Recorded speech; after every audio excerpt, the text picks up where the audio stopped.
دوستانی عزیز سلام با همه خوش آمدید برادران با برنامه ما. دیروز باز یک شب سربازی دیونوار بود. بازی‌های زیاد گذشتن، حسیات، گل‌ها همش جمع شد، ولی ما امروز وقت رو به هر بازی معیده جدا نمی‌کنیم. ما تنها با اون بازی‌های نگاه می‌کنیم که حقیقتاً به همه چیز تاثیر دارند. با اون بازی‌ای که تمام فوتبال اروپایی و جهانی رو تکان دادن. من با شما فکر خود رو میگویم، چی دیدیم، چی خطا شد، کی بهترین بود و کی بد بود، کی حیرت‌آور بود. امروز همه‌اش رو راست عادی به پرده میگویم. آغاز میکنیم برادران. دوستان، این چی بازی بود؟ استون ویلا ارسنال رو با حساب 2-1 مغلوب کرد و گل پیروزی در دقیقه 95 زده شد. اونهایی که در کانال تلگرام با من بودن، همه شما اون لحظه رو زنده دیدید. خوب یاد دارید که چطور من در حیرت موندم وقتی که توپ در آخرین ثانیه ها وارد دروازه شد. این لحظه ها حلاوت میبخشند. من چنین فوتبال رو دوست میدارم. حسیات زنده، هیجان، شادی برای همین ما فوتبال رو تماشا میکنیم. شما دیدید من برای اون شاد نشدم که ارسنال باخت، نه، برای اون که بازی خیلی جالب بود. اونایی میری و دستش حقیقتا آفرین. آنها تا آخرین دقیقه جنگ کردن و پیروزی رو کشیدن و گرفتن. ارسنال باشد حقانی باخت، زیرا حمایتگرانش دائما با عقب میرفتن، محافظان رو نگاه میداشتند. همینطور در پیش هجوم کم میشود. تا سالیبا و گابریل برنگردد همون نااستواری میماند. باوری هم همینطور گم میشود. با فکر من امری میتواند در این موسم نقش رانیری رو در لستر بازی کند، ولی ارسنال همون ارسنال خود میماند. ما در برنامه‌ها یک چند مرتبه گفته بودیم که دیگر دستای کلان فرماشون پست است. لیورپول نوستوار، مان سیتی اولی موسم خسته، چلسی پر از مشکلی. ارسنال باید این فرصت رو استفاده می‌برد، باید پیش میرفت، از رقیبان دور میشد. ولی دیروز با جدول نگاه کردم، حیران شدم. مان سیتی همگی 2 امتیاز برادران قفا مونده است. 2 امتیاز، حالان که پیش از این فاصله 8 بود. خودی ارسنال این افضلیت رو از دست داد. ارسنال با رقیبان راهی بازگشت رو خود کشید. آنها این امکانیت رو برای دستایی دادند که خودشان حالا در بهترین حال نیستند. ما فکر میکردیم ارتتا همین موسم اقلا پرمیر لیگ رو میگیرد، اما اگر آنها سال 2016 وقت فرصت طلایی داشتن استفاده نکردند، چرا حاضر باید استفاده کنند؟ آنها همیشه موسم رو در جای دوم با آخر میرسونند. این گویا در خون مونده است. من در حیرت موندم که چطور آنها از 8 امتیاز فاصله تنها 2 امتیاز موندن و ما همه میدونیم که مان سیتی از بهار سر کرده به ایست کار میکند. همون ماشینی قوی میشود که کسی پیش راهش رو گرفته نمیتواند. ارتتا باید این رو میدونست. سستف دارد، خریدها خوب، بازیگران از جراحت برگشتن است، همه هستند، ولی وقتی باوری نیست هیچ چیز کار نمیدهد. برای همین میگویند هر یک موسم یک قسمت دشوار دارد. ارسنال 19 بازی پای در پای نباخته بود، 19 و اکنون ناگهان باخت از استون ویلا. و فکر کنید در چنین موسم خوبی ارسنال استون ویلا همگی 3 امتیاز پشت سرشون است. این خنده آور نیست؟ گفتن که امری ترینریش که، ولی دیدم ایستادیم که مشکلی در امری نیست، مشکلی در ارتتا است که هر زمستان دستش از یک راه میگذرد. اول قوی، بعد آهسته پایان میرود. شاید این دفعه دیگر خیل شود، ممکن است، ولی تا حال همش مثل سالهای گذشته. با استون ویلا نگاه کنید، 5 بازی اول به پیروزی، حالا چی 9 غلبه در 10 بازی آخر. این دسته با سرعت میآید و با وجود این در روی خط 20 دسته بهترین اروپا جایی ندارد. لیورپول در روی خط هست، آنها نیستند، اما از روی بازی حالا یکی از دستای خطرناکترین انگلیان. یک چیز دیگر برادران، در وقت ارتتا ارسنال از استون ویلا الکی 6 بار باخته است. 6 بار، بیشتر تنها از مان سیتی 7 بار. این خلاصه کلام میدهد. اکنون سوال با شما دوستان عزیز، با فکر شما ارسنال میتواند جای اول رو نگاه دارد یا باز پس مان سیتی موسم رو با انجام میرساند؟ فکرتون رو در کامنتر بنویسید. راستی با من بسیار جالب است که شما چی میگویید. برادران، چه خیلی که میدونید امروز داوم بازیات در توپ 5 لیگ اروپایی میگذرد و شما میتونید همه رقابت‌ها رو با سرپرست ویدیوی ما شرکت 1x جالبتر گردونید، زیرا در آنجا وقت کوفیسینت‌های بلند و بونوس‌های گوناگون شما را انتظار است. همچنین نفرانی که تا حال رجیستراسیون نکردند میتوانند در اولین پرداخت خود با پروموی مخصوصی ما AMG07 صاحب 8000 سومانی بونوس گردند. سلکه بازی در کامنتر این ویدیو. امکانیت رو از دست ندید. дӯстони азиз, мо дирӯз боз як бозиро дидем ки ҳамаимон медонистем ки чӣ хел хотима меёбад. Манчестер Сити Сандерлендро бо ҳисоби 3-0 майда кард. Бидуни ягон шубҳа ором бо ҳамин стил ки ҳамеша худи Сити дорад. Ин даста боз ба худ баргашт, боз дар режими чемпион ҳаракат мекунад ва ҳамин чиз, ҳамин нави пирӯзӣ ба ман як фикрро боз бештар нишон дод. Мубориза барои чемпионӣ барои Арсенал ҳоло хеле ва хеле хатарнок шудааст. Фосила амагӣ 2 имтиёз мо гуфтем аллакай. 2 имтиёз ва Арсенал ин фишорро ҳис карда истодааст. Ман як чизро мегӯям. Аз ин Сити як бозингаре ҳаст ки ман кайҳо боз ба ӯ чашмамро рост кардаам. Ин Шерки. Ба фикри ман ин бача метавонад ҷойгузини ҳақиқии Кевин Де Брюйне шавад. Ин бозингар монанди дев аст, монстр. Бозии ӯро вақте ки тамошо мекунӣ ҳаловат мебарӣ. Ҳар расишаш ба тӯб зебо, ҳар гардишаш бо маъно. Барои ман Шерки бештар ба Давид Силва монанд аст назар ба Де Брюйне. Ҳамин нозукӣ, ҳамин мулоимкорӣ, ҳамин зеҳни бозингар гӯё беарфа бошад фақат бо дисциплина, яъне истеъдоди ваҳшӣ вале бо тартиб, бо фикр, бо меъёр. Шумо худатон дидед ки чӣ хел паси голӣ дод. Передачаи Рабона танҳо барои зебоӣ, барои кайф, барои эстетика. Пас аз ин гол бо сар аз зери тири дарвоза. Ин лаззат барои чашм буд. Ин лаҳзаҳо андоза надоранд. Ин футбол нест, ин санъат аст. Аммо росташро бигӯям, ҳамин бозӣ он вақт осон шуд ки вақте Рубен Диаш тавонист бо зарбаи девонавор берун аз ҷаримагоҳ дар оғози бозӣ заштаи Сандерлендро кушояд. Шумо хуб медонед голи аввал чӣ қадар муҳим аст. Агар он зарба гол намешуд, Сити меистод, мекуфт, азобу азият мекашид, бозӣ дигар хел мешуд. Аммо Диаш бо ҳамин зарбаи қавӣ ҳамаи чизро ба тарафи Сити тоб дод. Ва ҳамин буд ки бозӣ аз дақиқаи аввал ба тарафи онҳо рафт. Сити аз 6 бозии охирин дар Премер-лига 5-ташро бо пирӯзӣ гирифт ва дар ҳар яке аз ин пирӯзиҳо ҳадди ақал 3 голӣ задааст. Ин худи он нишонаи классикӣ аст ки кали зирак бо номи Пеп Гвардиола боз ба пояи қудрат бармегардад. Ва ҳамин тарзи бозӣ, ҳамин суръат, ҳамин устуворӣ ин паёми рӯю рост ба Арсенал аст. Мо пушти поятон истодаем бо як қадам камтар. Ин фишор аст, фишори ҳақиқӣ ва ман фикр мекунам Артета дар ниҳоят имкони шикастан дорад. Ҳамон тавре ки мегӯянд ба Арсенал нигоҳ кардан мисли ба Netflix сериал тамошо кардан аст. ҳамеша бояд мавсими ояндаро интизор шавед. ҳар бор ҳамин тавр ва ин дафъа ҳам вазъият хандаовар аст. Прайми Арсенал беҳтарин ҳолати даста ҳамагӣ 2 имтиёз аз Сити аст ки ҳоло дар ҳолати бекоркунӣ ва аз нав сохтани худ мебошад. Ин худаш бисёр чиз мегӯяд. Ман бисёр мехостам ки Арсенал чемпион шавад бародарон. Мехостам ки онҳо як бор ҳамин корро кунанд, вале ман гуфта будам ин танҳо дар он сурат мешавад ки онҳо беҷароҳат бимонанд, вале дар футбол беҷароҳат нест. Ҳеҷ гоҳ, ҳеҷ вақт ҳамаи дастҳои калон ҷароҳат доранд. Ин нормаи футболӣ аст, чунки бозиҳо бисёр, фишор бисёр ва агар 1-2 бозингар ҷароҳат гирифт, даста набояд фурӯ резад. Ин беақлӣ аст. Аммо Арсенал чӣ?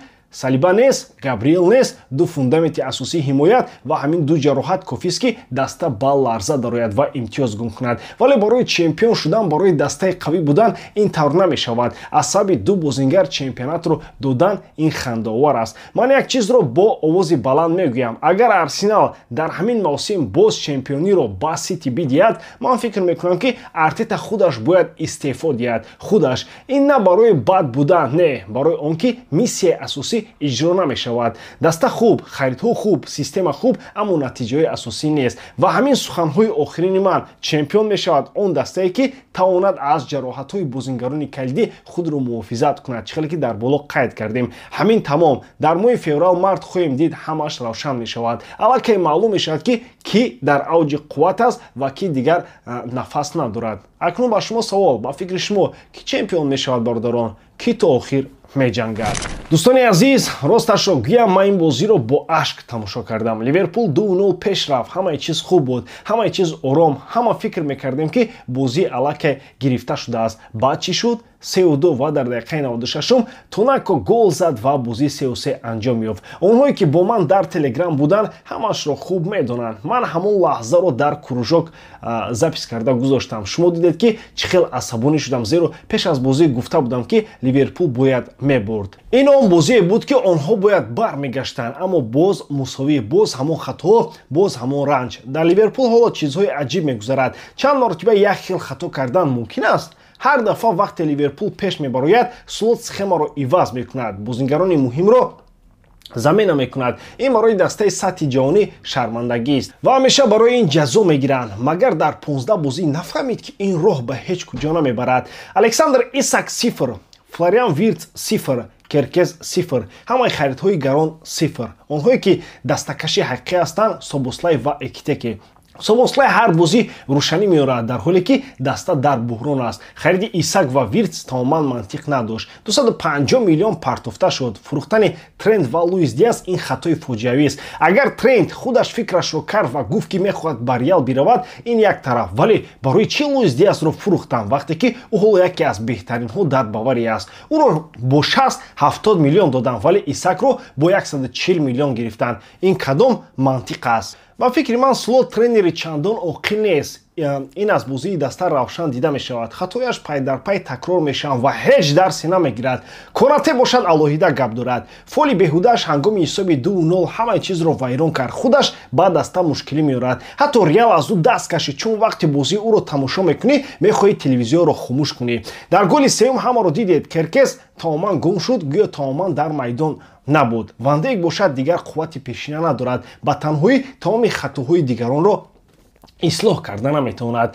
Гравенберг ҳамаи корро мекунад, фақат коре ки лозим аст не. вай опорник нест ва дар вазъиятҳои муҳим ба дриблинг меравад. намедонам барои чӣ. ман ҳамеша мегуфтам Ливерпул ҳимоят мехоҳад, марказ мехоҳад, опорник мехоҳад, вале онҳо Исакро гирифтанд. барои чӣ? барои чӣ вақте ки мушкилӣ дар дигар ҷой буд? Салаҳро ҳам тамошо кунед.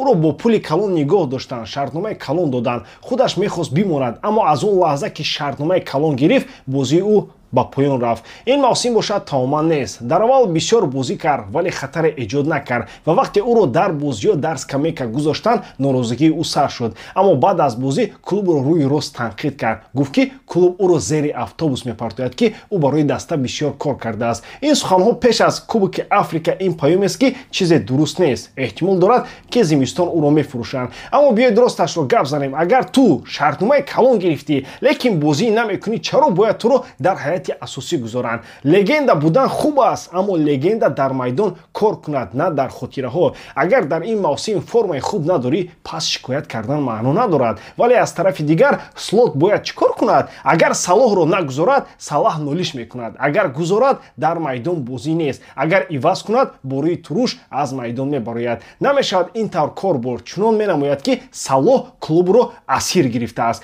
ҳама ин ба тренер меафтад. ин кори ӯст ва ман фикр мекунам ки дар инҷо ақл намерасад. танҳо Собослай ва Экитеки заҳмат кашидан, 2 гол задан, бозӣ кардан, вале ҳамааш беҳуда шуд. ва ҳоли хабаре ки пас аз бозӣ ҳамаашро такон дод, ин гапҳои Салаҳ аст. Салаҳ дар назди камераҳо Ливерпулро сахт танқид кард. гуфт ки ӯ бисёр кор кард, вале ба ӯ беодилона рафтор мекунанд. ман намедонам ки чӣ мешавад, лекин эҳтимол дорад ки зимистон ӯро мефурӯшанд. вале ман боз мегӯям, Салоҳ 3 бозӣ пай дар пай дар захира нишастану як бор аз ивазкунӣ баромад. ва агар ту дар форма набошӣ, туро ба ҳайати асосӣ гузоштан маъно надорад. ин футбол аст, на савобгирӣ. дӯстон, шумо чӣ фикр доред? ман мехоҳам фикри шуморо донам. дар ин бора дар комментария нависед. Бародарони азиз, дирӯз Барселона Бетисро дар меҳмонӣ бо ҳисоби 5-3 бурд. Ферран Торрес хетрик кард ва ростӣ ҳаловат бурдем. ман вақте ба бозии Барселона нигоҳ мекунам, хусусан вақте ки онҳо аввалин голро сар медиҳанд, ҳис мекунам ки ҳозир мошини голзании Барса фаъол мешавад. ҳамин тавр ҳам шуд. он пас аз он ки аз Антони гол хӯрдан, 1-1 голҳо сар шуданд. яке паси дигар ва ин ҳаловат аст. вақте ки ин хел футболро тамошо мекунӣ, ин футболест ки нафас кашидан намемонад. ман пеш аз бозӣ гуфта будам ки схемаи Пелегрини барои Барселона идеалӣ аст. Бетис ҳуҷумӣ бозӣ мекунад, фишор медиҳад ва ҳамин чиз барои Барса беҳтарин аст, чун вақте ба онҳо фазо медиҳанд, Барселона худро озод ҳис мекунад ба роҳат. ва аз ҳамин сабаб ин бозӣ чунин кушода шуд, пур аз гол. Барса метавонад гол хӯрад, метавонад ҳамон қадар бештар гол занад, фарқ надорад. ин стил, ин фалсафа ҳамин аст. ман фикр мекунам ки бо ҳамин ҳимоят Барселона метавонад Ла Лигаро бигирад. бале, мумкин аст, аммо Лигаи Чемпионҳоро бо ин ҳимоят гирифтан не, ман бовар надорам. ҳатто бо Кунде ва Балде барои ғолиб омадан дар бузургтарин мусобиқаи клубӣ кофӣ нестанд. дар бораи Араухо гап намезанем, ӯ имсол чанд бор хатои сахт кард. Кубарси ҳоло ҳеҷ бадӣ накардааст, лекин ҳис мешавад ки каме сус шудааст ва он кринже ки дар охир шуд одатан чунин мешавад.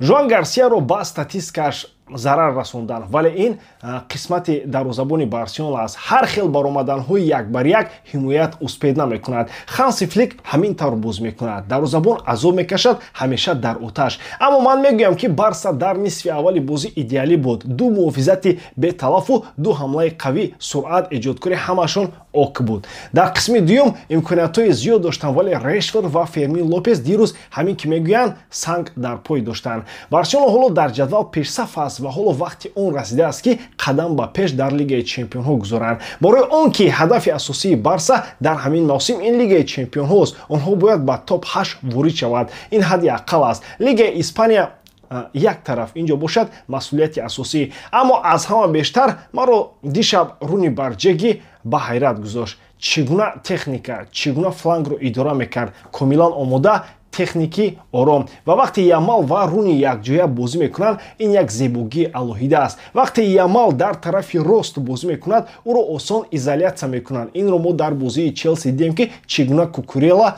ӯро боз дошт ва дар бозии Реал низ дидем ки чӣ гуна Карерас ӯро манъ кард. Аммо вақте Ямал дар марказ ба ғайр аз канор ба минтақаи 10 меояд, изолятсия кардан ӯ хандаовар аст. Дигар наметавонӣ ӯро аз бозӣ гирифта партоӣ. Ва вақте аз як тараф Ямал аст ки мисли расон дар майдон ҳаракат мекунад ва аз тарафи дигар Руни Барҷеги ки техникӣ ва хатарнок аст, ин барои ҳар як муҳофизат азоб аст. Агар Флик ин системаро доимӣ кунад, Барса каток мешавад. Ферран Торресро низ фаромӯш кардан мумкин нест. Ӯ бори дуюм дар як сол ба Бетис хетрик мезанад. Бори аввал дар карьераш 11 гол дар Ла Лига задааст. Пештар рекордаш 10 гол буд. Ҳоло бошад танҳо нисфи мавсим гузаштааст, ӯ аллакай 11 гол дорад ва бе як пеналти. Ин хеле мӯътабар аст. Ман фикр мекунам ки Ферран бозингари дуюм дараҷа аст, аммо вақте ки аз бозӣ ҳаловат мебарад, бечуну чаро акула мешавад. Он рӯз ҳамин рӯз буд. Барса дирӯз нафаси асосиро ба Левандовски ва Рафиня дод, барои он ки онҳо дар Лигаи Чемпионҳо лозиманд. Ҳоло тамоми диққат ба он мусобиқа равона мешавад ва чунин ротатсияҳо комилан дурустанд. Даста тоза мешавад, нерӯ меёбад ва ҳамин тавр ногаҳон беҳтар ва озодтар бозӣ мекунад. Дар маҷмӯъ Барселона ҳоло формаи хуб дорад. 6 бозӣ пай дар пай пас аз бохт аз Реал бурдан ва агар ҳамин системаро идома диҳанд, метавонанд як мавсими зеборо ҷамъ кунанд. Ҳоло мебинем ки чӣ мешавад. дӯстони азиз, пас аз ҳамаи он бозиҳои девонае ки дирӯз дар топ 5 чемпионатҳои аврупоӣ тамошо кардем, дар охири шаб мо боз як финали калон гирифтем. Финали Кубоки МЛС. Интер Майами, дастае ки Месси дар он ҷо бозӣ мекунад, бори аввал дар таърихаш Кубоки МЛС-ро гирифт. Онҳо Ванкуверро ки дар он ҷо Мюллер бозӣ мекунад, бо ҳисоби 3-1 мағлуб карданд. Месси 2 ассист дод ва боз як маротиба нишон дод ки чаро ӯ таҷассумшудаи гениалият аст. Фикр кунед, ҳамагӣ 2 сол пеш Месси ба бадтарин дастаи МЛС гузашт, дастае ки дар охирин ҷой буд ва ҳоло ҳамагӣ 2 сол пас бо ҳамин даста 4 трофей гирифтааст. Ҳам беҳтарин бомбардир шудааст, ҳам беҳтарин ассистент дар тамоми таърихи клуб ва дирӯз шаб трофеи асосии МЛС-ро бардошт. Ман аксе мегӯям, мо дар PlayStation бародарон, на танҳо мо, ҳама вақте футбол менеҷер, FIFA ё PES бозӣ мекунем, ҳамеша як дастаи заифро интихоб мекунем ки аз нол мебардорем ва қаҳрамон мекунем. Лионел Месси бошад ҳамин корро дар зиндагии воқеӣ мекунад. Он чизе ки мо дар бозиҳои компютерӣ мекунем, ӯ дар ҳақиқат иҷро мекунад. Ин дигар аз доираи инсонӣ берун аст. Месси ба таври расмӣ MVP Кубоки МЛС шуд. Ӯ дар як плей-офф рекорди таърихиро зад. 15 галивии действия. Боз мегӯям 15 ва дирӯз ӯ трофеи 47-ро тори сар бардошт. 47 бародарон. Ӯ ҳоло аз ҳама футболбози ҷаҳон серҷоизатарин аст ва фикр кунед, дар финал боз 2 паси голӣ. Инро танҳо Месси карда метавонад. Танҳо Месси метавонист ба дастаи охирин дар лига равад ва аз он як мошини трофей созад. Ин чизҳо як бор дар 100 сол мешаванд. Ман азад зиёд хурсанд ҳастам барои Лео. Алба ва Бускетс низ шоистаи чунин поёни афсонавӣ ҳастанд. Онҳо ҳамин тавр карьерашонро ҷамъбаст карданд. Зебо, тоза, бо ҳикояе ки дар кино навишта мешавад. Инҳо легендаҳои Барса ҳастанд, аммо онҳо легендаҳои тамоми футболи ҷаҳонанд ва дирӯз шаб онҳо чунин достони зебое сохтанд ки ҳатто Голливуд шарм мекунад. Алба бо последни касанияш дар карьераш пас аз як предголевой ба Месси медиҳад. Даста пирӯз мешавад, финал бурда мешавад. Баъзан фикр мекунем ки муаллифони кино ҳам чунин сценария навишта наметавонанд. Ин ҳикоя омода аст барои филм. Ман инро бо дили ҷон мегӯям. Ман инчунин бисёр хурсанд ҳастам барои Давид Бекхем. Ӯ ин дастаро аз сифр сохт. вақте мебинӣ ки чӣ тавр меҳнаташ мева дод ва чӣ тавр Месси, Бускетс ва Алба ин достонро то охир бурдан, ҳақиқатан шавқ меорад. ин нақшаи зебои варзишӣ аст. барои ҳамин футболро дӯст медорем. барои ҳамин ин бозӣ аз ҳама бозиҳо ҷудост. аммо ҳамзамон каме ғамам ҳаст, зеро чунин бозингарон кам ба дунё меоянд. Алба ва Бускетс яке аз беҳтаринҳо дар тамоми асри 21. онҳо дар Майами низ нишон доданд ки сину сол чизе нест агар мағз ва техника дар сатҳи баланд бошад. вақте чунин футболбозон аз саҳна мераванд, дар дил ҷои холӣ мемонад. мо ҳама як рӯз пир мешавем ва дар ҳамин рӯзо чунин ҳикояҳо моро ба ёд меорад ки чӣ давраи зебое доштем. мо онҳоро ёд мекунем, дар бораи онҳо гап мезанем ва ҳамин тавр футбол зинда мемонад. дӯстон, мо як шаби афсонавӣ гирифтем. Интер Майами Лионел Месси табрик мекунем. ин охири ҳақиқии голливудӣ буд. ба ҳамин тамом, воридорам ки эҷодкории ман ба шумо писанд меояд. лайк, комментария ва дар канал обунашдаро аз ёд набароред. бо шумо мисар вақта Муҳаммад Гаиров. хай бародарон, дар паноҳи Аллоҳ.